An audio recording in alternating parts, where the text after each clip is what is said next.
सारे मुल्क अपने इलाकाई मामलात में जंगें कर लेते हैं, तो इस्लामी अफवाज का सबसे पहला फरीजा नामूस रिसालत पे पहरा देना है। हमारे मुल्क की फौज का फर्ज है कि वो पाकिस्तान के चप्पे चप्पे पे पहरा दे।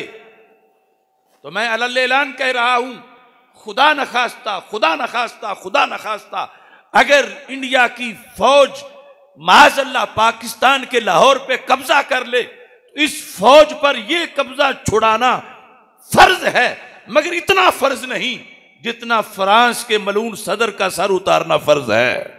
और इसमें सबसे बढ़कर सऊदी अरब खादिमुल हरमैन कहलाने वाले का, इमाम मस्जिद हराम कहलाने वाले का फरीजा है कि वो इस तरफ मुतवज्जे करें। अगर अपनी सलामती के लिए वो यमन में जंग लड़ सकते हैं, तो सरकार दो आलम सल्लल्लाहु अलैहि वसल्लम की नामूस के लिए फ्रांस से क्यों नहीं लड़ सकते।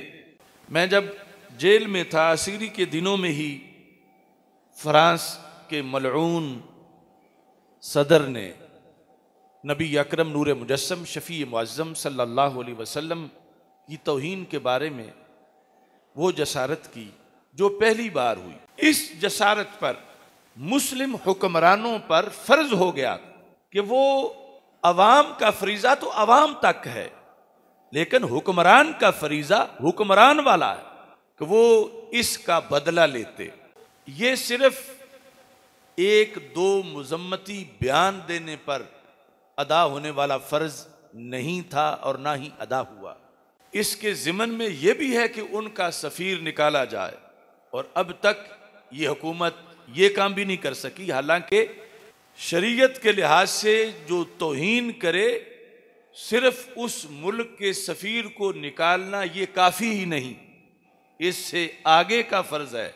सिर्फ उसकी बनी हुई चीज़ें मसनूआत का बाइकाट ये काफ़ी ही नहीं, अगरचे हमारी हुकूमत तो ये भी सरकारी सतह पर ऐलान नहीं कर सकी। लेकिन शरीयत में जो तकाजा है, हमें मुसलमान की हैसियत से वो तकाजा पेश तो करना चाहिए अक़वाम आलम के सामने, और उसके लिहाज से आवाज़ बुलंद करके कम अज़ कम जितना हमारा दायरा कार है उसके मुताबिक उसका इजहार तो करना चाहिए।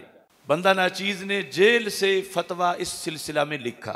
उसका पहला मरहला ये था, और अब भी है, कि उम्मत मुस्लिमा के तमाम हुक्मरान फ्रांस से, उससे पहले अक़वाम मुत्तहिदा से, यूनाइटेड नेशन के जिसकी जंजीरों में उम्मत मुस्लिमा जकड़ी हुई है, ये उस पर वाज़े कर देते कि हम तुम्हारा कोई ज़ाब्ता तस्लीम नहीं करेंगे अगर तुमने इस मलून सदर को उम्मत मुस्लिमा के सुपुर्द ना किया।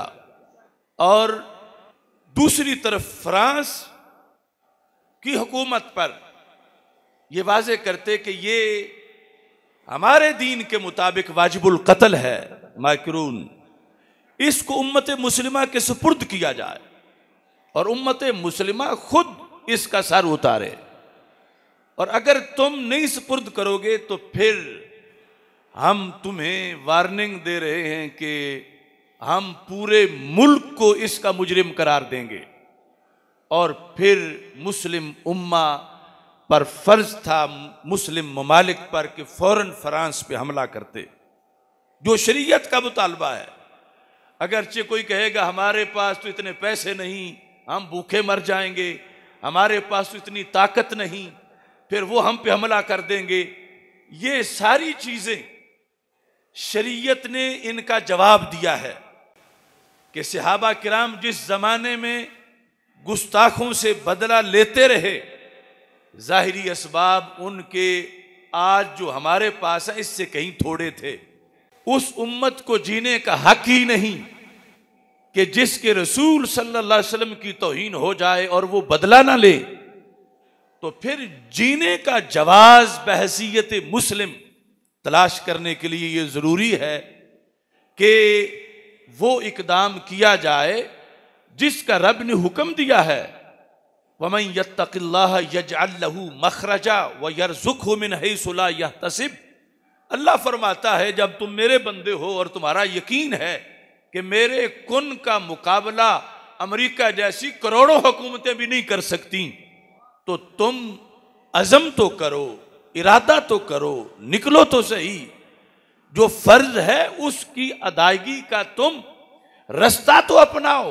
वमन यत्तक़िल्लाह यजअल लहू मखरजा, जो रब से डर के निकल पड़े। अल्लाह फरमाता है करोड़ों लोग उस एक बंदे को घेर के महसूर करना चाहें तो नहीं कर सकते, रब उसका रास्ता जरूर बना देता है।